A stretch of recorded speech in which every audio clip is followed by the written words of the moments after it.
ನಮಸ್ಕಾರ. ಕನ್ನಡ ಮೀಡಿಯಂ 2027 ಮಾತುಕತೆ ವಿಶೇಷ ಕಾರ್ಯಕ್ರಮಕ್ಕೆ ಸ್ವಾಗತ. ನಾನು ಹೊನ್ನಾಳಿ ಚಂದ್ರಶೇಖರ್. ನಮ್ಮ ಜೊತೆಗೆ ಒಬ್ರು ವಿಶೇಷ ಅತಿಥಿ ಇದ್ದಾರೆ, ಅಶ್ವಥ್ ನಾರಾಯಣ್ ಶೆಟ್ರು. ಆದರೆ ಶಿವಮೊಗ್ಗದ ಎಲ್ರಿಗೂ ಸಹ ಬಹಳ ಪ್ರೀತಿಯ ಅಶ್ವಥಣ್ಣ ಅಂತೇಳಿ. ಅವರು ಬಹಳಷ್ಟು ಕ್ಷೇತ್ರದಲ್ಲಿ ಸಾಧನೆಯನ್ನು ಮಾಡಿದ್ದಾರೆ. ಉದ್ಯಮ ಆಗಿರ್ಬೋದು, ಸಾಮಾಜಿಕ ಸೇವೆ ಆಗಿರ್ಬೋದು, ಅಥವಾ ಬಹಳ ಜನರ ಪ್ರೀತಿಯನ್ನು ಗಳಿಸೋದಾಗಿರ್ಬೋದು, ಸಮುದಾಯವನ್ನು ಕಟ್ಟೋದಾಗಿರ್ಬೋದು, ಬಹಳಷ್ಟು ಸಾಧನೆಯನ್ನು ಮಾಡಿದಂಥವ್ರು. ಈಗ ಶಿವಮೊಗ್ಗದ ಜನ ಅವರಿಗೆ ಬಹಳ ಪ್ರೀತಿಯಿಂದ ನಾಗರಿಕ ಸನ್ಮಾನವನ್ನು ಮಾಡ್ತಾ ಇದ್ದಾರೆ. ಇವತ್ತಿನ ಮಾತುಕತೆಗೆ ಅಶ್ವಥ್ ನಾರಾಯಣ್ ಶೆಟ್ರು ಆಗಮಿಸಿದ್ದಾರೆ. ಅಶ್ವಥಣ್ಣ, ನಿಮಗೆ ಸ್ವಾಗತ. ನಮಸ್ಕಾರ. ಅಶ್ವಥಣ್ಣ, ನನಗೆ ಕುತೂಹಲ ಅಂತಂದ್ರೆ ಶಿವಮೊಗ್ಗದಲ್ಲಿ ನಿಮ್ಮ ಫ್ಯಾಮಿಲಿ ಬಹಳ ವಿಶೇಷವಾದ, ಅಂದ್ರೆ ಜನರ ಜೊತೆಗೆ ಸಂಪರ್ಕ ಇಟ್ಕೊಂಡು ಜನರ ಪ್ರೀತಿಯನ್ನ ಗಳಿಸಿ ಉದ್ಯಮವನ್ನ ಕಟ್ಟಿ ಸಾಮಾಜಿಕ ಕ್ಷೇತ್ರದಲ್ಲೂ ಇದ್ದು ಎಲ್ಲಾ ರೀತಿಯಿಂದ ಹತ್ತಿರವಾದಂತ ಒಂದು ಕುಟುಂಬ. ಮೊದಲನೇದಾಗಿ ನಿಮ್ಮ ಕುಟುಂಬದ ಬಗ್ಗೆನೇ ಹೇಳ್ಬೋದು ಅಶ್ವಥಣ್ಣ? ಭಾಳ ಸಂತೋಷ. ನಮ್ಮ ಚಂದ್ರಶೇಖರ್ ಅವರೇ ನಮ್ಮ ಬಗ್ಗೆ ವಿಶೇಷವಾದ ಗಮನ ಹರಿಸಿ ಕೇಳ್ತಾ ಇದ್ದೀರಿ. ತುಂಬ ಹೆಮ್ಮೆ ಅನಿಸ್ತಾ ಇದೆ ನನಗೆ. ನಾನು ಅಶ್ವಥ್ ನಾರಾಯಣ್ ಅಂತ, ಶ್ರೀನಿಧಿ ಟೆಕ್ಸ್ಟೈಲ್ಸು ಪಾಲ್ದಾರ ಮತ್ತು ಶಿವಮೊಗ್ಗದ ವಾಸಿ. ಒಂದು ಸಂತೋಷ ವಿಷಯ ಅಂತಂದರೆ, ನಾವು ಭಾಳ ನಮ್ಮ ಚಂದ್ರಶೇಖರ್ ಫ್ಯಾಮಿಲಿ ವಿಷಯ ಕೇಳಿದ್ರು. ನಾನು ನಮ್ಮ ಹಳೆಯ ಫ್ಯಾಮಿಲಿಗೆ ಸುಮಾರು 60-70 ವರ್ಷದ ಹಿಂದೆ ಹೋಗ್ತಾ ಇದ್ದೀನಿ. ಈಗ ನನಗೆ 84 ವರ್ಷ. ಆಗಿನ ಕಾಲದಲ್ಲಿ ಗಾಂಧಿ ಬಜಾರಲ್ಲಿ ಟಿ ಸಿ ಬೇರ್ಸ್ ಅಂತ ಒಂದು ದೊಡ್ಡ ಉದ್ಯಮ ಇತ್ತು, ಬಹಳ ದೊಡ್ಡ ಉದ್ಯಮ. ಅವತ್ತಿನ ಕಾಲಕ್ಕೆ ಇದು ಬಹಳ ದೊಡ್ಡ ಹೋಲ್ಸೇಲ್ ಅಂಗಡಿ ಅದು. ಅಲ್ಲಿ ನಮ್ಮ ವಿಶೇಷ ಅಂತಂದರೆ, ನಾವು ನಮ್ಮ ತಂದೆಗೆ 5 ಜನ ಅಣ್ತಮ್ಮಂದರು. 5 ಜನ ಅಣ್ತಮ್ಮಂದ್ರಲ್ಲಿ ನಮ್ಮ ತಂದೆ 3ನವರು. ಅಂದರೆ ನಾವು ಎಲ್ಲಿ ನನ್ನ ಬ್ಯಾಕ್ಗ್ರೌಂಡ್ ಏನಪ್ಪ ಅಂದರೆ, ಒಟ್ಟು ಕುಟುಂಬದ ಸಾರಸ್ಯನೇ ನಮ್ಮದು ವಿಶೇಷ ಅಂತ ನಾನು ಅಂದ್ಕೊಳ್ತಾ ಇದ್ದೀನಿ. ಯಾಕೆಂದರೆ ಒಟ್ಟು ಕುಟುಂಬ 5 ಜನ. ನಮ್ಮ ಚಿಕ್ಕಪ್ಪ ದೊಡ್ಡಪ್ಪವರು, ಅದರಲ್ಲಿ ಒಬ್ಬರು ಸಿನಪ್ ಶೆಟ್ರು ಅಂತ, ಅವರು ತೀರೋದ್ರು. ಆದರೆ ಅವ್ರು ತೀರೋದಾಗ ಅವ್ರಿಗೆ ಹೆಂಡತಿ ಮಕ್ಕಳು ಯಾರೂ ಇರಲಿಲ್ಲ. ಆಗಿನ ಕಾಲದಲ್ಲಿ ತಮ್ಮಂದ್ರೆಲ್ಲ ಸೇರಿ ಅಣ್ಣನ ಹೆಸರು ಉಳಿಬೇಕು ಅಂತ ಸಿನಪ್ ಶೆಟ್ಟಿ ಸರ್ಕಾರ ಸಿನಪ್ ಶೆಟ್ಟಿ ಬ್ರದರ್ಸ್ ಅಂತ ಅಂಗಡಿ ಇಟ್ಟರು. ಯಾಕೆ ಈ ಮಾತು ಹೇಳ್ತೀನಿ ಅಂದರೆ, ಅವತ್ತಿನ ಅಣ್ಣ ತಮ್ಮಂದ್ರ ಪ್ರೀತಿ ಒಗ್ಗಟ್ಟು ನನಗೆ ವಿಷಯ ಅನಿಸ್ತಾ ಅನ್ನಿಸ್ತು. ಮುಂದಿನ ದಿನಗಳಲ್ಲಿ ಅದು ಏನಾಯಿತು ಅಂದರೆ, ನಾವೆಲ್ಲ ಓದ್ತಾ ಇದ್ವಿ. ನಾನು SLC ಓದ್ತಾ ಇದ್ದಾಗ ನಮ್ಮ ತಂದೆ 3ನವರು. ನಮ್ಮ ತಂದೆನೇ ಭಾಳ ದೊಡ್ಡ ವ್ಯವಹಾರ ನೋಡ್ಕೊಳ್ತಾ ಇದ್ರು ಗಾಂಧಿ ಬಜಾರ್ ಅಂಗಡಿಯಲ್ಲಿ. ಹಾಗಾಗಿ ಗಾಂಧಿ ಬಜಾರ್ ದೊಡ್ಡ ವ್ಯವಹಾರ ನಡ್ಕೊಳ್ತಾ ಇದ್ರು. ಕೋರ್ಟು ಕಚೇರಿ ಯಾವುದೇ ಆಗಲಿ ಅದನ್ನೆಲ್ಲ ಅವ್ರು ನಿಭಾಯಿಸ್ತಿದ್ರು. ಒಂದು ವಿಶೇಷ ಅಂದರೆ, ಆಗಿನ ಕಾಲದಲ್ಲೇ ನಮ್ಮ ತಂದೆಯವರು ನಮ್ಮ ಮನೆಗಳಿಗೆ ಆಗಿನೇ ನಮ್ಮ ತಂದೆಯನ್ನು ಕಾಣೋದಕ್ಕೆ ಸುಮಾರು ಜನ ಶಿವಮೊಗ್ಗ ಜನ ಬಂದು ಅವ್ರ ಕಷ್ಟ ಸುಖ ಕರ್ತವ್ಯ ಎಷ್ಟೋ ಸಲಹೆಗಳನ್ನ ಕೇಳ್ತಾ ದಿನಗಳು ನಾನು ಚಿಕ್ಕಂದಿಂದ ನನ್ನ ತಂದೆನ ಅಬ್ಸರ್ವ್ ಮಾಡಿದ್ದೆ.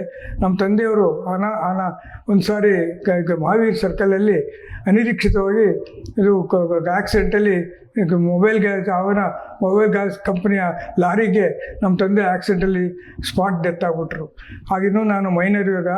ಆವಾಗ ಮುಂದೆ ನಾನೇನಪ್ಪ ಹೇಗಪ್ಪ ನಾನು ಮುಂದೆ ಹೇಗೆ ಅಂತ ಅನ್ಬೇಕಾದ್ರೆ ನಿಜವಲ್ಲ ಹೇಳ್ಬೋದು ಅಂದರೆ, ಆವತ್ತಿನ ಕಾಲದಲ್ಲಿ ನಮ್ಮ ಚಿಕ್ಕಪ್ಪ ದೊಡ್ಡಪ್ಪಂದಿರ್ಬೋದು, ಅದರಲ್ಲಿ ನಮ್ಮ ನಾರಾಯಣ್ ಶೆಟ್ರು ಅಂತ ನಮ್ಮ ದೊಡ್ಡಪ್ಪ, ಆಮೇಲೆ ಅವ್ರ ಮನೆಯವರು ಕಾಂತಮ್ಮ ಅಂತ, ನಮಗೆ ಯಾವತ್ತೂ ಕೂಡ ನಮ್ಮನ್ನು ತಂದೆ ಇಲ್ಲ ಅನ್ನೋ ದೃಷ್ಟಿಲಿ ನೋಡಲೇ ಇಲ್ಲ ನಮ್ಮನ್ನು. ನಾವು 3 ಜನ ಅಣ್ತಮ್ಮಂದರು, ಒಬ್ಬಳು ತಂಗಿ. ನಿಜವಾಗ್ಲೂ ಒಂದು ದಿವಸ ಕೂಡ ನಾವು ನಮ್ಮ ತಂದೆ ಇಲ್ಲ ಅನ್ನೋ ಫೀಲಿಂಗ್ಸ್ ಮಾಡಲ್ಲ. ಆ ಥರ ನಮ್ಮ ಚಿಕ್ಕಪ್ಪಂದ್ರೆಲ್ಲ ನಮ್ಮನ್ನು ಹಾಗೇ ನೋಡಿಕೊಂಡ್ರು. ಆಗಲೇ ನಾನು SLCಯಿಂದ PUC ಓದಿದೆ. PUCಯಿಂದ ಮುಂದೆ ಹೋಗಬೇಕಾಗಿತ್ತು. ಆಗ ನಮ್ಮ ದೊಡ್ಡಪ್ಪ ವ್ಯವಹಾರ ಭಾಳ ದೊಡ್ಡದಿದೆಯಪ್ಪ, ಏನು ಮಾಡ್ತೀಯ ಅಂದಾಗ ಆಗಲೇ ನಾನು ವಿದ್ಯಾಭ್ಯಾಸವನ್ನು ಬಿಟ್ಟು ಅಂಗಡಿಗೆ ಬಂದೆ. ನಾನು ಅಂಗಡಿ ವ್ಯವಹಾರದಲ್ಲಿ ನಮ್ಮ ದೊಡ್ಡಪ್ಪರು ಪ್ರತಿ ಹಂತದಲ್ಲೂ ಅವ್ರ ಮಗನಿಗಿನ ಹೆಚ್ಚಾಗಿ ನನ್ನ ಹತ್ರ ಮಾತಾಡ್ತಿದ್ರು. ವ್ಯವಹಾರ ದುಡ್ಡು ಕಾಸು ವ್ಯವಹಾರ ಏನಿದ್ರು ನನ್ನ ಹತ್ರ ಮಾತಾಡ್ತಾ ಇದ್ದ ದಿನಗಳು. ನಮ್ಮ ದೊಡ್ಡಪ್ಪ ನಮ್ಮ ದೊಡ್ಡಮ್ಮ ನಮ್ಮ ಕೇವಲ ನಮ್ಮ ದೊಡ್ಡಪ್ಪ ಅಂದ್ರಲ್ಲ, ನಮ್ಮ ಚಿಕ್ಕಪ್ಪಂದರು ಕೂಡ ನಮಗೆ ಭಾಳ ವಿಶೇಷವಾದ ಗೌರವ ಕೊಡ್ತಾಯಿದ್ರು. ಆಗಲೇ ನನಗೆ 22ನೇ ವಯಸ್ಸಿಗೆ ನನಗೆ ನಮ್ಮ ದೊಡ್ಡಪ್ಪವರು ಒಂದು ನಮ್ಮ ಸಂಬಂಧದ ಹುಡುಗಿನೇ ಮದುವೆ ಮಾಡಿದ್ರು. ಮದುವೆ ಮಾಡಿದಾಗ ಆ ಇಡೀ ಮನೆಗೆ ನಾನು ನಮ್ಮ ಮನೆಯವರೇ ದೊಡ್ಡ ಹಿರಿಯ ಸೊಸೆ ಹಿರಿಯ ಮಗ ಆದ್ವಿ. ಆವಾಗ ಜಾಯಿಂಟ್ ಫ್ಯಾಮಿಲಿಯಲ್ಲಿ ಭಾಳ ದಿವಸ ಇದ್ವಿ. ಆಮೇಲೆ ನಾವು ಬೇರೆ ಎಲ್ಲ ವ್ಯಾಪಾರಗಳು ಒಂದೇ ಇತ್ತು. ಸಂಸಾರವನ್ನು ಮನೆಗಳು ಮಾತ್ರ ಬೇರೆ ಮಾಡಿದ್ವಿ. ಆವಾಗ ನಿಜವಾಗ್ಲೂ ನನಗೆ ಹೆಮ್ಮೆ ಅನ್ನಿಸ್ತಾ ಇದೆ. ಆ ಒಂದು ಕಾಲದಲ್ಲಿ ನಮ್ಮ ಜಾಯಿಂಟ್ ಫ್ಯಾಮಿಲಿಯಲ್ಲಿ ಸುಮಾರು 15-20 ಜನ ಇದು ಕಸಿನ್ಸ್ಗಳಿಗೆ ಇದು ಇಂಟ್ರ್ಯೂ ಮಾಡಿಸಿ ಮದುವೆ ಮಾಡಿದ ಒಂದು ಗೌರವ ನನಗೆ ಹೆಮ್ಮೆ ಅನ್ನಿಸ್ತಾ ಇದೆ. ಮುಂದಿನ ದಿನಗಳಲ್ಲಿ ನಾವು 3 ಜನ ಅಣ್ತಮ್ಮಂದರು ಎಲ್ಲರೂ ಒಟ್ಟಿಗೆ ನಮ್ಮ ದುರ್ಗೂಡಿಲಿ ಒಂದು ಮನೆ ಕಟ್ಕೊಂಡು ಭಾಳ ಅನ್ಯೋನ್ಯವಾಗಿದ್ವಿ. ಆಗ ಒಂದು ಸಾರಿ ಅದರಲ್ಲಿ ಇನ್ನೊಂದು ವಿಶೇಷ ಅಂತಂದರೆ, ನಮ್ಮ ಮೂರನೇ ತಮ್ಮ ಮತ್ತು ಮೂರನೇ ತಮ್ಮನ ಹೆಂಡತಿ, ನಮ್ಮ ಮೂರನೇ ತಮ್ಮ ಇದು ಒಂದು ಇದ್ರ ದಿವಸ ಯುಗಾದಿ ಹಬ್ಬದ ದಿವಸ ನವಲೆ ದೇವಸ್ಥಾನ ಹತ್ರ ಒಂದು ಆ್ಯಕ್ಸಿಡೆಂಟಲ್ಲಿ ಕಾಲು ಸ್ವಾಧೀನ ಕಳ್ಕೊಂಡ್ಬಿಟ್ರು. ಇದು ಜೊತೆಗೆ ಅವ್ರ ಹೆಂಡತಿಗೆ ಕ್ಯಾನ್ಸರ್ ಶುರುವಾಯಿತು. ಅವ್ರಿಬ್ಬರು ಮಕ್ಕಳು. ನಿಜವಾಗ್ಲೂ ಅವೆಲ್ಲ ನಮಗೇನು ಅನ್ನಿಸ್ಲಿಲ್ಲ. ನಾವು 3 ಜನ ಅಣ್ಣ ತಮ್ಮಂದು ತಂಗೀರು, ನಿಜವಾಗ್ಲೂ ನಮಗೇನು ಅನ್ನಿಸ್ಲಿಲ್ಲ. ಅವ್ರನ್ನೂ ಕೂಡ ಇವತ್ತು ಒಳ್ಳೆ ಜಾಗದಲ್ಲಿ ಇವತ್ತಿದ್ದಾರೆ. ಯಾಕೆ ಇದೆ ಅಂದರೆ ಒಂದು ಒಟ್ಟು ಕುಟುಂಬದ ಹಿನ್ನೆಲೆ ನಾನು ಹೇಳ್ತಾ ಇದ್ದೀನಿ ಅಷ್ಟೇ. ಇದರೇನು ಭಾಳ ವಿಶೇಷ ಇಲ್ಲ. ಒಂದು ಒಟ್ಟು ಕುಟುಂಬದಲ್ಲಿ ಏನಪ್ಪ ವಿಶೇಷ ಅಂದರೆ ನಾವು ಸೋತು ಗೆಲ್ಲಬೇಕಷ್ಟೇ ವಿನ ನಾವು ತಪ್ಪನ್ನ ಒಪ್ಕೋಬೇಕು, ತಿದ್ಕೋಬೇಕು ಅಷ್ಟೇ. ಬಿಟ್ಟರೆ ನಾನೇ ಅನ್ನೋದನ್ನು ಬಿಡಬೇಕು. ಬಿಟ್ಟರೆ ಆಮೇಲೆ ನಮ್ಮ ವ್ಯಾಪಾರ ಅಭಿವೃದ್ಧಿಗೆ ಕಾರಣಕ್ಕೆ ಒಟ್ಟು ಕುಟುಂಬನೇ. ಒಬ್ಬರು ಇಬ್ಬರು ವ್ಯವಹಾರಗಳು ದೊಡ್ಡದು ಮಾಡೋಕ್ಕೆ ಬರೋದಿಲ್ಲ. ಇವತ್ತು ಅಂಥ ಒಂದು ಅಂಗಡಿ ನಾವು 3 ಜನ ನಾವು ನೋಡಿ, ಆಗಿನ ಕಾಲದಲ್ಲಿ ಸೀನಿಬುಟ್ಟಿ ಸರ್ಕಲ್ ಅಂತ 25,000 ರೂಪಾಯಿ ಆ ಕಾಲದಲ್ಲಿ ಕೊಟ್ವಿ. ಆದರೆ ನಮ್ಮ ದೊಡ್ಡಪ್ಪರಿಗೆ ಅಷ್ಟೇ ಸಮಾಧಾನ ಆಗಲಿಲ್ಲ. ನಮ್ಮ ತಂದೆ ಆಕ್ಸಿಡೆಂಟಲ್ಲೂ ತೀರೋಗಿದ್ದರಿಂದ ನಮ್ಮ ತಂದೆ ಹೆಸರಲ್ಲಿ ಒಂದು ಗೋಪಿ ಸರ್ಕಲಲ್ಲಿ ಫೌಂಟನ್ ಕೂಡ ಇತ್ತು. ಇದು ನಮ್ಮ ಫ್ಯಾಮಿಲಿಯ ವಿಶೇಷ ಅನಿಸುತ್ತೆ. ಆವಾಗ ನಾವು ಅಲ್ಲಿ ಆ ಜಾಗದಲ್ಲಿ ನಾವು ಶ್ರೀನಿಧಿ ಕಾಂಪ್ಲೆಕ್ಸ್ನ ಕಟ್ಟಿದ್ವಿ.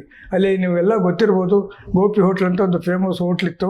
ಆ ಜಾಗನ ನಾವು ಅವ್ರು ಖಾಲಿ ಮಾಡಿಸಿ ನಾವು ಶ್ರೀನಿಧಿ ಬಟ್ಟೆ ಅಂಗಡಿ ಇಟ್ವಿ.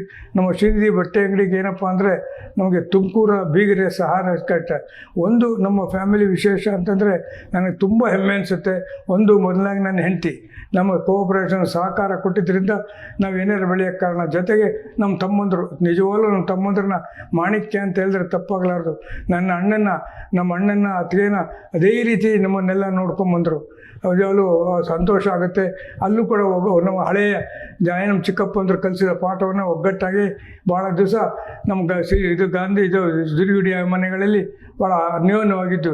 ಆ ದುರ್ಗಿಡಿ ಮನೆಯಲ್ಲಿ ಎಲ್ಲ ನಮ್ಮ ತಮ್ಮಂದ್ರ ಮಕ್ಕಳು, ನಮ್ಮ ಮಕ್ಕಳು ಎಲ್ಲರದು ಕೂಡ ಮದುವೆ ಅದೇ ಮನೆಯಲ್ಲಿ ಮಾಡೋದಂಥ ಒಂದು ಸಂತೋಷ ಇದೆ. ನಮ್ಮ ತಮ್ಮ ಯಾವಾಗ ಕಾಲು ಆಕ್ಸಿಡೆಂಟಲ್ಲಿ ಹೋದ, ನಮ್ಮ ತಮ್ಮನ ಹೆಂಡತಿ ಕ್ಯಾನ್ಸರ್ ಆದಾಗ ನಿಜವಾಗ್ಲೂ ನಾವು ಅವ್ರನ್ನ ಸ್ವಂತ ಮಕ್ಕಳಿಗಿನ್ನ ಹೆಚ್ಚಿಗೆ ನೋಡಿದ್ವಿ. ಎಲ್ಲರೂ ಭಾಳ ಸಹಕಾರ ಮಾಡಿದ್ರಿ ಅಂದರು. ನಾನು ಅದು ಹೇಳಲ್ಲ. ಇದು ನಮ್ಮ ದೊಡ್ಡ ಅಣ್ಣ ತಂದೆಯಾಗಿ ನನ್ನ ಕರ್ತವ್ಯ ನಿಭಾಯಿಸಿದ್ದೀನಿ ಅಷ್ಟೇ. ಬಿಟ್ಟರೆ ಯಾವ ದೊಡ್ಡ ವಿಷಯ ಅಲ್ಲ. ಇವತ್ತು ಕೂಡ ನಾವು ಗಾಂಧಿ ಟೆಕ್ಸ್ಟೈಲ್ಸಲ್ಲಿ ಇವತ್ತು ಕೂಡ ಒಟ್ಟಿಗೆ ಮನೆಗಳು ಬೇರೆ ಇದೆ, ಒಟ್ಟಿಗೆ ಅಣ್ಣ ತಗೊಂಡ್ರು ಭಾಳ ಅನ್ಯೋನ್ಯವಾಗಿದ್ದೀವಿ ಅಂತ ಹೇಳಕ್ಕೆ ನಾನು ಇಷ್ಟಪಡ್ತೀನಿ. ಅಶ್ವಥಣ್ಣ, ಈಗ ಒಂದು ಉದ್ಯಮವನ್ನ ಹುಟ್ಟು ಹಾಕೋದು, ಬೆಳೆಸೋದು ಮತ್ತೆ ಜನರ ಪ್ರೀತಿ ಗಳಿಸೋದೇನಿದೆ ಅದು ಸುಲಭದ ವಿಷಯ ಅಲ್ಲ. ಆದರೆ ಶಿವಮೊಗ್ಗದಲ್ಲಿ ಒಂದು ಯಶಸ್ವಿ ಉದ್ಯಮನ ಶಿವಮೊಗ್ಗದ ಶೀನಪ್ಪ ಶ್ರೇಷ್ಠ ವೃತ್ತದಲ್ಲಿ ನೋಡ್ಬೋದು ನೀವು. ಶ್ರೀನಿಧಿ ಸಿಲ್ಕ್ಸ್ ಅಂಡ್ ಟೆಕ್ಸ್ಟೈಲ್ ಅಂತಂದ್ರೆ ಶಿವಮೊಗ್ಗ ಮಾತ್ರ ಅಲ್ಲ, ಇಡೀ ಮಲೆನಾಡಿನಲ್ಲಿ ಈ ಹೆಸರು ಎಲ್ಲರ ಮನದಲ್ಲೂ ಸಹ ಇದೆ. ಇದನ್ನ ಈ ಉದ್ಯಮವನ್ನ ಕಟ್ಟಿ ಬೆಳೆಸಲಿಕ್ಕೆ ಹೆಂಗೆ ಸಾಧ್ಯ ಆಯ್ತು? ಒಂದು ಅವಿಭಕ್ತ ಕುಟುಂಬದ ಶಕ್ತಿ ಮತ್ತೆ ಜನರ ಪ್ರೀತಿ ಯಾವುದು ಮುಖ್ಯ ಆಯ್ತು ನಿಮಗೆ? ಹೇಗೆ ಬೆಳೆಸಿದ್ರಿ ಅದನ್ನ? ಅದು ನಾವು ಗಾಂಧಿ ಬಜಾರ್ ಸಿನಪ್ ಸಿಟಿ ಬೇರ್ಸ್ ಅಂತ ಆದಾಗ ನಾವೆಲ್ಲ ಚಿಕ್ಕಪ್ಪ ದೊಡ್ಡಪ್ಪರು ಪ್ರೀತಿಯಿಂದ ಬೇರೆ ಆದ್ವಿ. ಆಗ ನಾವು BH ರೋಡಲ್ಲಿ ಗಣೇಶ್ ಟ್ರೇಡಿಂಗ್ ಕಂಪ್ನಿ ಅಂತ ಒಂದು ಕಂಪ್ನಿ ಇತ್ತು. ಅಲ್ಲಿ ನಾವು ಪಾಲ್ದಾರರಾಗಿ ಸೇರ್ಕೊಂಡ್ವಿ. ಅದು ಭಾಳ ಫೇಮಸ್ ಅಂಗಡಿ ಗಾಂಧಿ BH ರೋಡಲ್ಲಿ. ಅಲ್ಲಿ ನಾವು 3 ಜನ ಅಣ್ಣ ತಮ್ಮಂದ್ರು ಅದು ನಿಭಾಯಿಸ್ತಾ ಇದ್ವಿ. ಒಂದು ವಿಶೇಷ ಅಂದರೆ ಶಿವಮೊಗ್ಗದಲ್ಲಿ ಶಿವಮೊಗ್ಗ JC ಪ್ರಾರಂಭ ಆಯಿತು. JC Indian national level JC ಪ್ರಾರಂಭ ಆಯಿತು. ನಾನು ಅದಕ್ಕೆ ಪ್ರಾರಂಭಿಕ ಮೆಂಬರ್ ಆಗಿ ನೋಡಿದಾಗ ಅಲ್ಲಿ ಭಾಳ ವಿಶೇಷವನ್ನು ನಾನು ಲೀಡರ್ಶಿಪ್ ಇರ್ಬೋದು, ಒಳ್ಳೆಯ ಹುದ್ದೆ ಇರ್ಬೋದು, ಅದನ್ನೆಲ್ಲ JC ಮೂಲಕ ಕಲಿತೆ. ಅಲ್ಲಿ ಸ್ವಲ್ಪ ಪಬ್ಲಿಕ್ ರಿಲೇಷನ್ ಬಾಂಧವ್ಯ ಹೇಗಿಟ್ಕೋಬೇಕು, ಜನಗಳ ಸಂಪರ್ಕ ಹೇಗಿಟ್ಕೋಬೇಕು ಅನ್ನೋ ದೃಷ್ಟಿಯಲ್ಲಿ ಅಲ್ಲಿ ನಾನು ಬೆಳೆದಿದ್ದು. ನನಗೆ ವಿಶೇಷ ನಮ್ಮ ಚಂದ್ರಶೇಖರ್ ಕೇಳಿದ್ರು ಉದ್ಯಮ ಅಂತ. ಯಾವತ್ತೂ ಎಲ್ಲರೂ ಉದ್ಯಮವನ್ನು ಲಾಭಕ್ಕೇ ಮಾಡೋದು, ಯಾರು ಹಾಗೆ ಮಾಡೋಲ್ಲ. ಆದರೆ ನಮ್ಮ ಉದ್ದೇಶ ಏನಿತ್ತು ಅಂದರೆ ಸೇವೆ ಮನೋವೃತ್ತಿ ದೃಷ್ಟಿಯಿಂದ ಲಾಭ ಮಾಡ್ತಾ ಇದ್ವಿ. ಯಾರೇ ಬರಲಿ, ನಮ್ಮ ಕಸ್ಟಮರ್ ನಾವು ಯಾವತ್ತೂ ಕಸ್ಟಮರ್ ಆಲ್ವೇಸ್ ಗಾಡ್ ಅಂತ ಕರಿತಾ ಇದ್ವಿ. ಯಾಕೆಂದರೆ ಅವರೇ ನಮ್ಮ ದೇವರಿದ್ದಂಗೆ. ಅವ್ರನ್ನೆಲ್ಲ ಯಾವ ಥರ ಪ್ರೀತಿಯಿಂದ, ಲಾಭ ಕೂಡ ಅಷ್ಟೇ ಅತಿ ಲಾಭ ಇಟ್ಕೊಳ್ತಿರ್ಲಿಲ್ಲ, ಬಂದವ್ರಿಗೆ ಸೌಕರ್ಯನ ಮಾಡಿಕೊಡ್ತಾ ಇದ್ವಿ. ಆಗಲೇ ಕೂಡ ನಮ್ಮ JCಯಿಂದ ನಾವು ಭಾಳ ವಿಷಯಗಳನ್ನು ಕಲ್ತ್ವಿ. ಹಾಗಾಗಿ ನಮಗೆ ಬಾಂಧವ್ಯ ಬೆಳೀತು. ಒಂದು ಫ್ರೆಂಡ್ ಸೆಂಟರ್ ಅಂತ ಇನ್ನೊಂದು ಸಂಸ್ಥೆನೂ ಓಪನ್ ಮಾಡೋದು ಪ್ರಾರಂಭ ಆಯಿತು. ಅದು ಕೂಡ ಸೋಷಿಯಲ್ ಆರ್ಗನೈಸೇಷನ್ನು. ಅಲ್ಲೂ ಕೂಡ ವಿಶೇಷವಾದ ನಾವು ಸ್ವತಂತ್ರವಾಗಿ ಬೆಳೆಯೋದಕ್ಕೆ ಒಬ್ಬ ಮನುಷ್ಯ ಏನು ಮಾತಾಡ್ಬೋದು ಅನ್ನೋದಕ್ಕೆ ನಾವೆಲ್ಲ ಕಲ್ತ್ವಿ. ಅದು ನಮಗೆ ಗಣೇಶ್ ಟ್ರೇಡಿಂಗ್ ಕಂಪ್ನಿಯಿಂದ ನಾನು ಎಲ್ಲ ಸಹಕಾರ ಎಲ್ಲ ಕಡೆ ಪಬ್ಲಿಕ್ ರಿಲೇಷನ್ನಲ್ಲಿ ಯಾವುದೇ ಡಿ ಸಿ ಆಫೀಸ್ ಇರಲಿ, ಯಾವುದೇ ಆಫೀಸ್ಗಳಿರಲಿ, ನಮ್ಮನ್ನು ಡಿ ಸಿ ಅವರ ಬಾಂಧವ್ಯ ನನಗೆ ಒಂದು ವಿಶೇಷ ಅಂದರೆ, ಯಾರೇ ಶಿವಮೊಗ್ಗದಲ್ಲಿ ಡಿ ಸಿ ಬರಲಿ, ಎಸ್ ಪಿ ಬರಲಿ, ಅವ್ರ ನಿಕಟ ಬಾಂಧವ್ಯ ಹೇಗೋ ಆಗ್ತಾಯಿತ್ತು. ಆ ಬಾಂಧವ್ಯದಲ್ಲಿ ಬೆಳೆದಾಗ ನಮ್ಮ ಎಷ್ಟೋ ಜಿಲ್ಲಾಧಿಕಾರಿ ನಮ್ಮ ದಿನಸಿ ಅವರ ಸಂಘದ ಮತ್ತು ಚೇಂಬರ್ ಆಫ್ ಕಾಮರ್ಸ್ನ ಎಷ್ಟೋ ಸಮಸ್ಯೆಗಳು ಬಂದಾಗ ಅದಕ್ಕೆ ಜೊತೆಗೆ ಹೋರಾಡಿ ಪ್ರಾರಂಭದಲ್ಲಿ ಮಾಡಿದ್ರಿಂದ ಅನುಭವ ಆಯಿತು. ಇಷ್ಟೇ ಉದ್ದೇಶ. ಆಮೇಲೆ ನಮ್ಮ ಗಣೇಶ್ ಟ್ರೇಡಿಂಗ್ ಕಂಪ್ನಿ ಉದ್ದೇಶ ಭಾಳ ನಡೆಸಿದ್ವಿ. ಆದರೆ ನಮ್ಗೆ ಅಲ್ಲೇನಾಯಿತು, ದಿನಸಿ ವ್ಯಾಪಾರಕ್ಕೆ ಭಾಳ ಎಸೆನ್ಷಿಯಲ್ ಕಮೋಡಿಟೀಸ್ ಆ್ಯಕ್ಟ್ ಬಂತು. ಎಸೆನ್ಷಿಯಲ್ ಕಮೋಡಿಟೀಸ್ ಆ್ಯಕ್ಟ್ ಅಂದರೆ ಸ್ವಲ್ಪ ದಿನಸಿಲಿ ಏನು ಹೆಚ್ಚು ಕೊಡು ಅಂದರೆ ನಾನ್ ಬೇಲೇಬಲ್ ವಾರಂಟ್ ಅಂತ ಬಂದ್ಬಿಡ್ತು. ಹಾಗಾಗಿ ನಾವು ಭಾಳ ಯೋಚನೆ ಮಾಡಿದ್ವಿ. ಇದು ನಮ್ಮ ಆನೆಸ್ಟ್ನೆಸ್ಸಿಗೆ, ನಮ್ಮ ನೇಚರ್ಗೆ ಇದು ಬಿಸ್ನೆಸ್ನಲ್ಲಿ ನ್ಯಾಯವಾಗಿ ಮಾಡೋಕ್ಕಾಗಲ್ಲ ಅಂತ ಅನ್ನಿಸ್ದಾಗ, ಯಾಕೆ ಶ್ರೀನಿಧಿ ಸಿಲ್ಕ್ಸ್ ಆ್ಯಂಡ್ ಟೆಕ್ಸ್ಟೈಲ್ಸ್ ಮಾಡಬಾರ್ದು ಅಂದಾಗ, ನಮ್ಮ 3ನೇ ತಮ್ಮನ ಮಾವಂದರು ತುಮಕೂರಲ್ಲಿ ಭಾಳ ದೊಡ್ಡ ಬಟ್ಟೆ ಅಂಗಡಿ ಅವ್ರದ್ದು, ನಮ್ಮ ಭಾಳ ದೊಡ್ಡ ಫೇಮಸ್ ಅಂಗಡಿ. ಅವರು ನಮಗೆ ಸತ್ಯನಾರಾಯಣ ಶೆಟ್ಟರು ಅಂತ ಸಹಕಾರ ಹೇಳಿದ್ರು, ನೀವು ಮಾಡಿ. ಇನ್ನೂ ಒಂದು ಉದ್ದೇಶ ಅಂದರೆ ಕಾಂಪ್ಲೆಕ್ಸ್ ದೊಡ್ಡದಾಗಿ ಕಟ್ಟಿದ್ವಿ, ಆದರೆ ಎಲ್ಲವೂ ಬಾಡಿಗೆ ಕೊಡೋದು ಬೇಡ, ನಮ್ಮದೇ ಆದರೆ ಅದು ಇಟ್ಕೊಂಡಿರೋಣ ದೃಷ್ಟಿಯಲ್ಲಿ ನಾವು ಅದನ್ನ ಇಟ್ಕೊಂಡು ಶ್ರೀನಿಧಿ ಸಿಲ್ಕ್ಸ್ ಆ್ಯಂಡ್ ಟೆಕ್ಸ್ಟೈಲ್ಸ್ನ ಪ್ರಾರಂಭ ಮಾಡಿದ್ವಿ. ಶ್ರೀನಿಧಿ ಟೆಕ್ಸ್ಟೈಲ್ಸ್ನ ಹಿನ್ನೆಲೆ ಏನಪ್ಪ ಅಂತಂದರೆ, ನಮಗೆ ನಾವು ಗಾಂಧಿ ವಿಚಾರ ಆಗಲಿ, ಗಣೇಶ್ ಟ್ರೇಡಿಂಗ್ ಕಂಪ್ನಿದಾಗಲಿ ವ್ಯಾಪಾರದ ಅನುಭವ ಇಡೀ ಮಲೆನಾಡಿಗೆ, ನಾವು ಗಣೇಶ್ ಟ್ರೇಡಿಂಗ್ ಕಂಪ್ನಿ ಸೀನಪ್ ಶೆಟ್ಟಿ ಬೆಳೆಸಿರ್ಬೋದು, ಇಡೀ ಮಲೆನಾಡಿಗೆ ನಮ್ಮ ಅಂಗಡಿ ಫೇಮಸ್ ಇತ್ತು. ಭಾಳ ಒಂದು ದೊಡ್ಡ ಅಂಗಡಿ ಅಂದರೆ ತಪ್ಪಾಗಲಾರದು. ಆ ಒಂದು ಕನೆಕ್ಷನ್ನು, ಆ ಬಾಂಧವ್ಯ ಅಲ್ಲೂ ಕೂಡ ಅದೇ ಥರ ಇಟ್ಕೊಂಡಿದ್ವಿ. ಯಾವತ್ತೂ ಕೂಡ ನಮ್ಮ ಕಸ್ಟಮರ್ಸು ಯಾವತ್ತೂ ತುಂಬ ಪ್ರೀತಿಯಿಂದ ನೋಡ್ಕೊಳ್ತಾರೆ. ಇವತ್ತು ಕೂಡ ಶ್ರೀನಿಧಿ ಬಟ್ಟೆ ಅಂಗಡಿಯಲ್ಲಿ ಸುಮಾರು 40 ವರ್ಷದ ಕೆಳಗೆ ಬಟ್ಟೆ ತೊಗೊಂಡೋದವ್ರು ಬರ್ತಾರೆ, ಬಂದು ಸರ್ ನಿಮ್ಮ ಅಂಗಡಿಯಲ್ಲಿ ಕ್ವಾಲಿಟಿ ಇದೆ ಅಂತ ಹೇಳ್ತಿದ್ರು. ನಿಜವಾಗ್ಲೂ ಹೆಮ್ಮೆ ಅನಿಸುತ್ತೆ. ಯಾವತ್ತೂ ತಿಳ್ಕೊಳ್ಳಿ, ಕ್ವಾಲಿಟಿ ಕಾಂಪ್ರಮೈಸ್ ಇಲ್ಲ ನಮ್ಮದು. ಕ್ವಾಲಿಟಿಲಿ ಯಾವತ್ತೂ ಉಳಿಸ್ಕೊಂಡಿದ್ವಿ. ನೋಡಿ, ಆಗಿನ ಕಾಲದಲ್ಲಿ ನಮ್ಮ ದೊಡ್ಡಪ್ಪ ಸುಳ್ಳು ಹೇಳಬಾರ್ದು, ಹಾನೆಸ್ಟಿಯಿಂದ ನಮ್ಮ ಟೆಲಿಗ್ರಾಮ್ ಅಡ್ರೆಸ್, ಅವಾಗೆಲ್ಲ ಟೆಲಿಗ್ರಾಮ್ ಮೂಲಕ, ಟೆಲಿಫೋನ್ಗಳ ಮೂಲಕ, ಈ ಥರ ಮೊಬೈಲ್ ಇರಲಿಲ್ಲಲ್ಲ. ನಮ್ಮ ಟೆಲಿಗ್ರಾಮ್ ಅಡ್ರೆಸ್ ಆ ಕಾಲದಲ್ಲಿ ಹಾನೆಸ್ಟ್ ಇತ್ತ. ಆ ಕಾಲದಲ್ಲಿ ಗಾಂಧಿ ಬಜಾರ್ ಅಂಗಡಿಯಲ್ಲಿ ನಮಗೆ ಇನ್ಕಮ್ ಟ್ಯಾಕ್ಸಿಂದ ಇದು ಬೆಸ್ಟ್ ಸರ್ವಿಸ್ ಅಂತ ಆಗಲೇ ನಮ್ಮನ್ನು ಒಂದು ಸರ್ಟಿಫಿಕೇಟ್ ಕೂಡ ಕೊಟ್ಟಂಥ ದಿನಗಳಿತ್ತು. ಅದೇ ಪಾಲಿಸಿ ನಮಗೆ ನಮ್ಮ ಮನಸ್ಸಲ್ಲಿ ಬಂತು. ಈ ಬಿಸ್ನೆಸ್ಸಲ್ಲಿ ಏನಿದೆ ಅಂದರೆ ಇವತ್ತು ಯಾವತ್ತೂ ನಾವು ಇದು ಎಲ್ಲ 100% ಅಕೌಂಟಲ್ಲೇ ನಾವು ಮಾಡ್ತೀವಿ. ಗಾಂಧಿ ಬಜಾರ್ ಅಂಗಡಿ ಇರ್ಬೋದು, ಗಣೇಶ್ ಟ್ರೇಡಿಂಗ್ ಇರ್ಬೋದು, ಇವತ್ತು ಶ್ರೀನಿಧಿ ಇರ್ಬೋದು, ಎಲ್ಲ ಕೂಡ ಯಾವ ಸರ್ಕಾರಕ್ಕೂ 1 ರೂಪಾಯಿ ಟ್ಯಾಕ್ಸಿಗೆ ಮೋಸ ಮಾಡ್ದಂಗೆ ನಾವು ಬಂದಂಥ ದಿನಗಳಿದೆ. ಹಾಗಾಗಿ ಭಾಳ ಮುಖ್ಯ ಅಂದರೆ ಚಂದ್ರಶೇಖರ್ ಕೇಳಿದ್ರು, ಬಾಂಧವ್ಯ ಹೆಂಗೆ ಬೆಳೆಸಿದ್ರಿ ಅಂತ. ಪ್ರೀತಿ ವಿಶ್ವಾಸನೇ ಇವತ್ತು ಜನಕ್ಕೆ ಏನು ಕೇಳ್ತಾರೆ ಗೊತ್ತಾ? ನಿಮ್ಮ ಅಧಿಕಾರ ಅಂತಸ್ತು ಯಾರೂ ಕೇಳೋದಿಲ್ಲ. ಆಮೇಲೆ ನಿಮ್ಮ ಹಣ ಎಷ್ಟಿದೆ ಯಾರು ಕೇಳಲ್ಲ. ಒಂದು ಕಾಲದಲ್ಲಿ ಸಾಹುಕಾರರು ಅಂದರೆ ಅಯ್ಯೋ ಸಾಹುಕಾರರು ಬಂದರು ಅಂತಿದ್ರು. ಇವತ್ತು ಹೇಗಿದೆ ಅಂದರೆ ಯಾರ ಹತ್ರ ಎಷ್ಟು ಅಮೌಂಟ್ ಇದೆ, ಯಾರ ಹತ್ರ ಎಷ್ಟು ಆಸ್ತಿ ಇದೆ ಅಂತ ಖಂಡಿತ ಊಹೆ ಮಾಡೋಕ್ಕಾಗಲ್ಲ. ಹಾಗಾಗಿ ಈಗಿನ ಜನ ಏನು ಎಕ್ಸ್ಪೆಕ್ಟ್ ಮಾಡ್ತಾರೆ ಅಂದರೆ, ಸಣ್ಣವನಿರ್ಬೋದು ದೊಡ್ಡವನಿರ್ಬೋದು ಗೌರವವನ್ನು ಎಕ್ಸ್ಪೆಕ್ಟ್ ಮಾಡ್ತಾರೆ. ನಾನು ಮೊದಲಾಗಿ ನಾನು ಕೊಡದೆ ಬಂದವರಿಗೆ ಫಸ್ಟು ಗೌರವ, ಸೌಕರ್ಯ, ಬಂದವ್ರಿಗೆ ಕೂತ್ಕೊಳ್ಳೋದಾಗಲಿ, ಕೂರಿಸೋದಾಗಲಿ, ಮಾತಾಡೋದಾಗಲಿ, ಒಂದು ಬಾಂಧವ್ಯ ಇವತ್ತು ಬಂದಿದೆ. ಇವತ್ತು ಇಡೀ ಮಲೆನಾಡಲ್ಲಿ ತೀರ್ಥಹಳ್ಳಿ ಇರ್ಬೋದು, ಶೃಂಗೇರಿ ಜಿಲ್ಲೆ ಇರ್ಬೋದು, ಅಲ್ಲೂ ಕೂಡ ಶ್ರೀನಿಧಿ ಟೆಕ್ಸ್ಟೈಲ್ಸ್ ಅಂದರೆ ಹೌದಾ ಅನ್ನೋ ಒಂದು ಹೆಸರನ್ನ ಜೀವನದಲ್ಲಿ ಸಾಧಿಸಿದ್ದೀವಿ ಅನ್ನೋದಕ್ಕೆ ನಾನು ಭಾಳ ಹೆಮ್ಮೆ ಪಡ್ತೀನಿ. ನಾವೇನು ಜನ ಅಂದ್ಕೊಂಡಂಗೆ ದೊಡ್ಡ ಮೊತ್ತವೇನೇನು ಆಸ್ತಿಗಳೇನೇನು ಮಾಡಿಲ್ಲ ನಾವು, ಆದರೆ ಆ ಜನಗಳನ್ನೇ ಉಳಿಸ್ಕೊಂಡಿರೋದ್ರಿಂದ ಆಸ್ತಿನ ಉಳಿಸ್ಕೊಂಡಿದ್ದೀವಿ. ಹಾಗಾಗಿ ನಮಗೆ ಒಳ್ಳೆ ನೇಮ್ ಇದೆ, ಒಳ್ಳೆ ಸಂಸ್ಕಾರ ಇದೆ ಅಂತ ನಾನು ಅಂದ್ಕೊಳ್ತಾ ಇದ್ದೀನಿ. ಅಶ್ವಥ್ ನಾರಾಯಣ ಅವರೇ, ಈಗ ನೀವು ಉದ್ಯಮವನ್ನು ಕಟ್ಟಿದಿರಿ, ಉದ್ಯಮವನ್ನು ಬೆಳೆಸಿದಿರಿ, ಅದರ ಜೊತೆಗೆ ಸಾಮಾಜಿಕವಾಗಿಯೂ ಸಹ ಹಲವು ಚಟುವಟಿಕೆಯಲ್ಲಿ ಬಹಳ ಕ್ರಿಯಾಶೀಲವಾಗಿ ತೊಡಗಿಸ್ಕೊಂಡ್ರಿ ನೀವು. ಶಿವಮೊಗ್ಗದಲ್ಲಿ ನಡೆದಂಥ ಯಾವುದೇ ಒಂದು ಶಿವಮೊಗ್ಗದ ಅಭಿವೃದ್ಧಿ ಅಥವಾ ಶಿವಮೊಗ್ಗದ ಸುಧಾರಣೆ ಆಗ್ತಕ್ಕಂಥ ಏನಾದರೂ ಒಂದು ಕೆಲಸ ಇದೆ, ಒಂದು ಮೀಟಿಂಗ್ ಇದೆ, ಅಥವಾ ಒಂದು ಏನೋ ಒಂದು ಮನವಿ ಕೊಡೋದಿದೆ ಅಂತಂದರೆ ಅಶ್ವಥ್ ನಾರಾಯಣ ಅವರು ನೇರವಾಗಿ ಅಲ್ಲಿ ಕಾಣಿಸ್ಕೊಳ್ತಾರೆ, ಸಕ್ರಿಯವಾಗಿ ಅಲ್ಲಿ ಭಾಗವಹಿಸ್ತಾರೆ. ಹಲವು ಸಂದರ್ಭದಲ್ಲಿ ನೀವು ಚೇಂಬರ್ ಆಫ್ ಕಾಮರ್ಸ್ ಮೂಲಕ ಆಗಿರ್ಬೋದು, ಬೇರೆ ಬೇರೆ ಸಂಘಟನೆ ಮೂಲಕ ಆಗಿರ್ಬೋದು, ಮತ್ತು ಜವಳಿ ವರ್ತಕರ ಪರವಾಗಿಯೂ ಎಷ್ಟು ಸಾರಿ ನೀವು ಬೀದಿಗಿಳಿದಿದ್ದೀರಿ. ನಿಮ್ಮ ಈ ಸಾಮಾಜಿಕ ಮತ್ತು ಜೊತೆಗೆ ಶೈಕ್ಷಣಿಕ ರಾಷ್ಟ್ರೀಯ ಶಿಕ್ಷಣ ಸಮಿತಿಯಲ್ಲಿ ನಿರ್ದೇಶಕರಾಗಿ ಪದಾಧಿಕಾರಿಗಳಾಗಿದ್ದೀರಿ. ಈ ನಿಮ್ಮ ಸಾಮಾಜಿಕ ಮತ್ತು ಶೈಕ್ಷಣಿಕ ಚಟುವಟಿಕೆ ಬಗ್ಗೆ ಒಂದೆರಡು ಮಾತಾಡ್ತೀರಿ? ಏನಿಲ್ಲ ನೋಡಿ, ಮನಸ್ಸಿನ ಸೇವಾ ಭಾವನೆಯೇ ಮುಖ್ಯ ಅಂತ ನಾನು ಅಂದ್ಕೊಂಡು ವೈಯಕ್ತಿಕವಾಗಿ ಬೇರೆ ದೃಷ್ಟಿ ಏನಿರ್ಬೋದು. ನನ್ನ ದೃಷ್ಟಿಯಲ್ಲಿ ಏನಂದರೆ, ಇವತ್ತು ಸಮಾಜ ನಮಗೆ ಏನೇನೆಲ್ಲ ಕೊಟ್ಟಿದೆ ಅಲ್ವಾ. ನಾವು ಸಮಾಜಕ್ಕೆ ಏನು ಕೊಡಬೇಕು ಅನ್ನೋದು ಕರ್ತವ್ಯ ಅಂತ ನಾನು ಮಾಡ್ತಾ ಇದ್ದೀನಿ. ಸಮಾಜ ಇವತ್ತು ನೋಡಿದ್ರೆ ಭಾಳ ಕಷ್ಟ ಇದೆ. ಯಾಕೆಂದರೆ ಇವ್ರು ಹೇಳಿದ್ರು ಇದು ಜಿಲ್ಲಾ ವಾಣಿ ಸಂಘದಲ್ಲಿ ಭಾಳ ಅಂದರೆ ವರ್ತಕರಿಗೆ ಸುಮಾರು ಸಮಸ್ಯೆಗಳು ಬರುತ್ತೆ. ಅಲ್ಲಾಗಲಿ ದಿನಸಿ ಸಂಘದಲ್ಲಿ, ಜವಳಿ ಸಂಘದಲ್ಲಿ ವರ್ತಕರಿಗೆ ನಿಜವಾಗ್ಲೂ ತುಂಬ ಸಮಸ್ಯೆಗಳಿದೆ. ಇವತ್ತು ನಾವು ಹೇಳ್ಕೊಂಡಂಗೆ ಇಲ್ಲ ವ್ಯಾಪಾರಗಳು. ಆದರೆ ಆ ಸಮಸ್ಯೆನ ಯಾರು ಬಗೆಹರಿಸ್ಬೇಕು? ಇಂಥ ಸಮಸ್ಯೆಗೆ ಓಡಾಡೋದಾಗಲಿ ಮಾಡೋದ್ರಿಂದ ಸ್ವಲ್ಪ ಭಾಳ ಮುಖ್ಯವಾಗಿ ನನಗೆ ಒಂದು ಸಂತೋಷ ವಿಷಯ ಅಂದರೆ NES ನಮ್ಮ ನ್ಯಾಷನಲ್ ಎಜುಕೇಷನ್ ಸೊಸೈಟಿಯಲ್ಲಿ ನನಗೆ ನಮ್ಮ SV ತಿಮ್ಮಯ್ಯನವರು ಮತ್ತು ಗಿರಿಮಾಜಿ ರಾಜಗೋಪಾಲ್ರವರು ನನ್ನ ಸೇವೆಯನ್ನು ಗುರುತಿಸಿ, ನಾನು ಸೇವಾದಳದಲ್ಲಿ ಬಹಳ ಕೆಲಸ ಮಾಡ್ತಾಯಿದ್ದೆ, ಸೇವೆ ಮಾಡ್ತಾಯಿದ್ದೆ. ಅದನ್ನು ಗುರುತಿಸಿ ನಮ್ಮ ತಿಮ್ಮಯ್ಯನವರು, ರಾಜಗೋಪಾಲ್ ನನಗೆ ಅಲ್ಲಿ ಮೆಂಬರ್ಶಿಪ್ ಕೊಟ್ಟರು. ಅಲ್ಲಿ ಹೋದ್ಮೇಲೆ ನಿಜವಾಗ್ಲೂ ಬಹಳ ನನಗೆ ಸಂತೋಷ ಆಗಿದ್ದು ಅಂದರೆ ಎಷ್ಟು ಮಕ್ಕಳಿಗೆ ವಿದ್ಯಾಭ್ಯಾಸಕ್ಕೆ ನಾನು ಸಹಾಯ ಮಾಡ್ಬೋದು ಅನ್ನೋದಕ್ಕೆ ಎಲ್ಲರೂ ಈಗ ನೋಡೋದಕ್ಕೆ ಎಲ್ಲರೂ ಎಷ್ಟು ಕಷ್ಟಪಡ್ತಾ ಇರ್ತಾರೆ ವಿದ್ಯಾರ್ಥಿಗಳು. ಅಂದರೆ ಅಡ್ಮಿಷನ್ಗೆ ಆಗಿರ್ಬೋದು, ಫೀಸ್ ಕಟ್ಟೋಕ್ಕಾಗಿರ್ಬೋದು, ಮತ್ತು ಎಷ್ಟೋ ಇದು ಟ್ರಾನ್ಸ್ಫರ್ಸ್ ಇರ್ಬೋದು, ಅಲ್ಲಿ ಇದು ಇಂಟ್ರೂಸ್ ಇರ್ಬೋದು. ಅವೆಲ್ಲ ನೋಡಿದಾಗ ನಿಜವಲ್ಲೂ ನಮಗೆ ಹೆಮ್ಮೆ ಅನಿಸುತ್ತೆ. ಎಷ್ಟು ಮಕ್ಕಳು ನಾನು ಹೇಳ್ಕೊಂಡ್ರೆ ದೊಡ್ಡಸ್ಗೆ ಆಗ್ಬಿಡುತ್ತೆ. ನಾವು ಎಷ್ಟು ಮಕ್ಕಳಿಗೆ ಎಲ್ಟರ್ಸ್ ಕೊಟ್ಟಿದ್ದೀವಿ. ನಮ್ಮ ತಿಮ್ಮಯ್ಯನವ್ರ ಸಹಕಾರದಿಂದ ಎಷ್ಟೋ ಜನಕ್ಕೆ ಆಗಿನ ಕಾಲದಲ್ಲಿ ಫೀಸ್ಗಳನ್ನು ಮನ್ನಾ ಮಾಡಿಸೋದಾಗಲಿ, ಕಂತು ಮಾಡಿಸ್ಕೊಡೋದಾಗಲಿ, ಮತ್ತು ಅವರಿಗೆ ಯೂನಿಫಾರ್ಮ್ಸ್ ತೀರಾ ಅನಿವಾರ್ಯ ಆದರೆ ಯೂನಿಫಾರ್ಮ್ ಕೊಡೋದಾಗಲಿ, ಈ ಲೆಕ್ಕದಲ್ಲಿ ಬೆಳ್ಕೊಂಬಂದಿದ್ದು NESಲ್ಲಿ ಬೆಳ್ಕೊಂಬಂದಿದ್ದು ನನಗೆ ಹೆಮ್ಮೆ ಅನಿಸುತ್ತೆ. ಮತ್ತು NES ವಿಶೇಷ ಹೇಳಬೇಕು ಅಂದರೆ NES ಮಾತ್ರ ಬೇರೆ ಸಂಸ್ಥೆಗೂ ನಮ್ಮ NES ಸಂಸ್ಥೆ ನನ್ನ ಅಂದಾಜು ಇಡೀ ಸ್ಟೇಟಲ್ಲ, ದೇಶದಲ್ಲೇ ನಮ್ಮಂಥ NES ಸಂಸ್ಥೆ ಇದೆಯೋ ಇಲ್ಲ ಅಂತ ನನಗೆ ಗೊತ್ತಿಲ್ಲ. ಎಲ್ಲ ಸ್ಪಷ್ಟತೆ ಇದೆ. ಯಾವುದೂ ಕೂಡ ಅನಿವಾರ್ಯ ಇಲ್ಲೇ ಇಲ್ಲ. A to Z ಎಲ್ಲ ಅಕೌಂಟಲ್ಲೇ ಇರುತ್ತೆ. ಯಾರು ಕೂಡ ಅಲ್ಲಿ ಬಂದ ಮೆಂಬರ್ಸ್ ಕೂಡ ಯಾರು ಏನೂ ಅಪೇಕ್ಷೆ ಇಲ್ಲದೆ ನಾವು ಕೆಲಸ ಮಾಡ್ತಾಯಿದ್ದೀವಿ. ಯಾವತ್ತೂ ಕೂಡ ನಾವೇನು ₹1 ಅಲ್ಲಿ ಅನುದಾನವಾಗಲಿ ಯಾವುದೂ ತೊಗೊಂಡಿಲ್ಲ.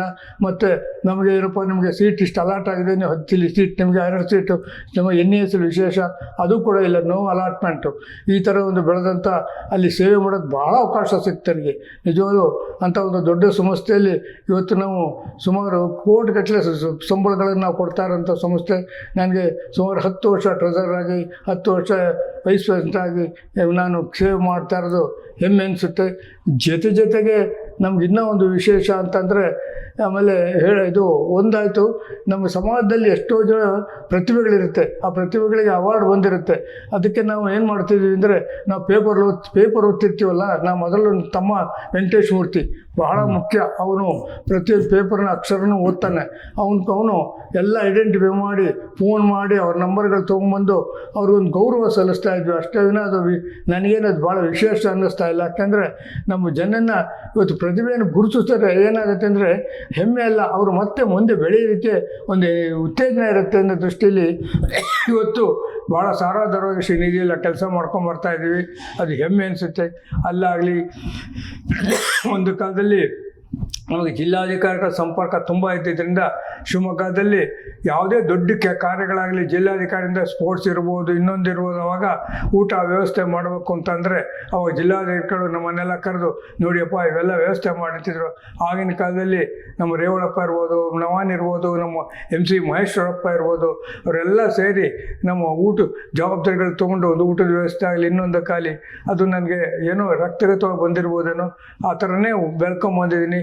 ನಾವು ಇಷ್ಟು ಮಾಡಿದ್ರು ಕೂಡ ನನಗೇನು ಹೆಮ್ಮೆ ಅನ್ನಿಸ್ತಾ ಇಲ್ಲ. ಯಾಕೆಂದರೆ ಇವತ್ತು ಸಮಾಜ ಎಷ್ಟು ಸಂಕಷ್ಟಗಳಿದೆ ಅಲ್ವಾ, ಅದು ನಾವು ಏನು ನಮ್ಮ ಕೊಡುಗೆ ಏನಿದೆ ಸಮಾಜಕ್ಕೆ ಅಷ್ಟೇ ನಾವು ಕೊಡಬೇಕಾದ ನಮ್ಮ ಕರ್ತವ್ಯ ಅಷ್ಟೇ, ಬಿಟ್ಟರೆ ಇದರಲ್ಲಿ ಯಾವ ದೊಡ್ಡಸ್ಕೆ ಏನಿಲ್ಲ. ಇನ್ನೂ ನಾವು ಮಾಡ್ತಾ ಇರೋದು ಏನೂ ಅಲ್ಲ ಅಂತ ಅನ್ಸುತ್ತೆ ನನಗೆ. ನನ್ನ ವೈಯಕ್ತಿಕ ಇನ್ನೂ ಮುಂದಿನ ದಿನಗಳಲ್ಲಿ ಭಗವಂತ ನಮಗೆ ಶಕ್ತಿ ಕೊಟ್ಟರೆ ಇನ್ನೂ ಒಳ್ಳೊಳ್ಳೆ ಕೆಲಸ ಮಾಡೋವಂಥ ಕೊಡಲಿ ಅಂತ ನಮ್ಮ ದೇವರಲ್ಲಿ ಪ್ರಾರ್ಥಿಕೊಳ್ತೀನಿ ಅಷ್ಟೇ.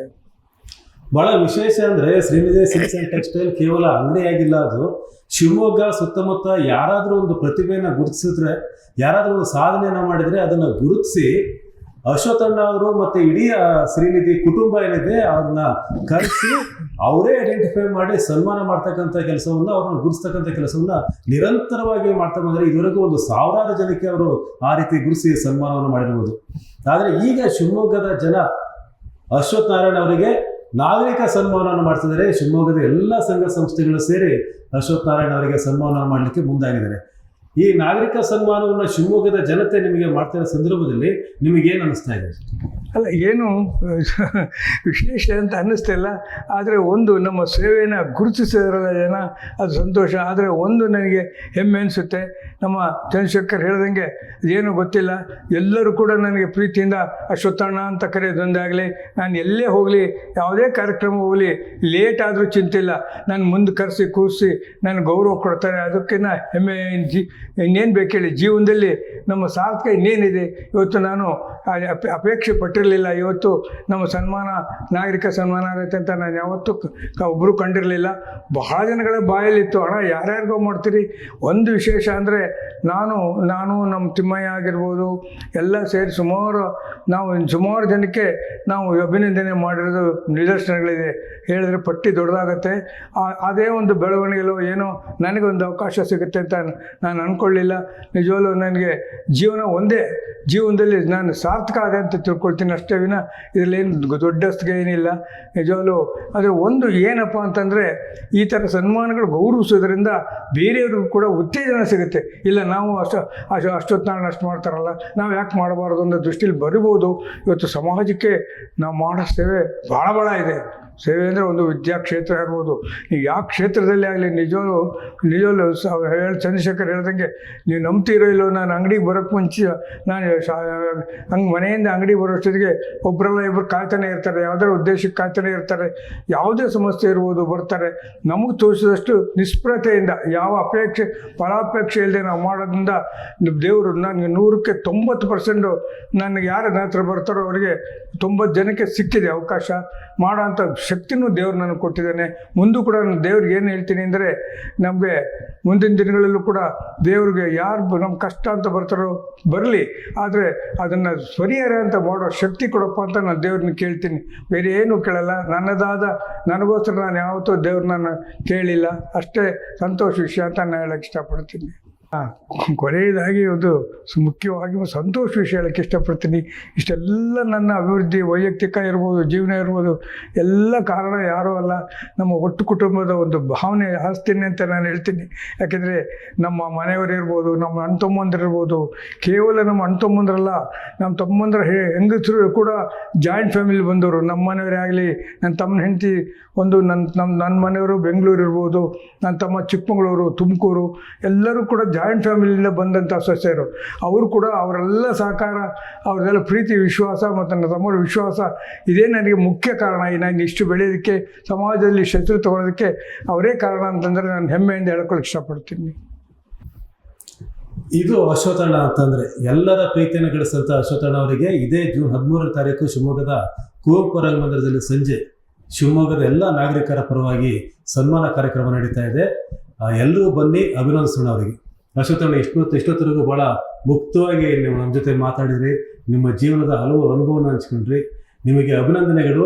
ಆ ರೀತಿ ಜನರ ಕಷ್ಟವನ್ನು ಬಗೆಹರಿಸ್ತಕ್ಕಂಥ ಶಕ್ತಿ ನಿಮಗೆ ಇನ್ನೂ ಸುದೀರ್ಘವಾಗಿ ಸಿಗಲಿ ಅಂತೇಳಿ ನಾವು ಹಾರೈಸ್ತೀವಿ. ಧನ್ಯವಾದ. ನಮಸ್ಕಾರ. ಭಾಳ ಸಂತೋಷ ಆಯಿತು. ಚಂದ್ರಶೇಖರ್ ಅವರು ಭಾಳ ಹಿಂದೆ ಅವರ ಬಾಂಧವ್ಯ ಭಾಳ ಹಳೆಯದು. ಭಾಳ ಹಿಂದ್ಲಿಂದ ನನ್ನ ಮೇಲೆ ಅಭಿಮಾನ ಇಟ್ಕೊಂಡಿದ್ರು. ಅದು ಇವತ್ತು ಅವರು ಈ ಒಂದು ಕಾರ್ಯವನ್ನು ಮಾಡ್ತಾ ಇದ್ದಾರೆ ಅಂದರೆ ನಾನು ಕೂಡ ಹೆಮ್ಮೆ ಪಡ್ತೀನಿ ನಿಜವಾಗ್ಲೂ. ನಮ್ಮ ಚಂದ್ರಶೇಖರ್ ಉದ್ಯಮನೂ ಕೂಡ ಮುಂದೆ ಬರುವೃದ್ಧಿ ಆಗಲಿ, ಮುಂದೆ ಕೂಡ ಒಳ್ಳೆಯ ಅವಕಾಶ ಅವ್ರಿಗೆ ಸಿಗಲಿ ಅಂತ ನಾನು ದೇವರಲ್ಲಿ ಕೇಳ್ಕೊತೀನಿ. ನಮಸ್ಕಾರ. ಇದು ಈ ಹೊತ್ತಿನ ವಿಶೇಷ. ಇನ್ನಷ್ಟು ಅಪ್ಡೇಟ್ಸ್ಗಾಗಿ ನೋಡ್ತಾರೆ ಕನ್ನಡ ಮೀಡಿಯಂ 24/7.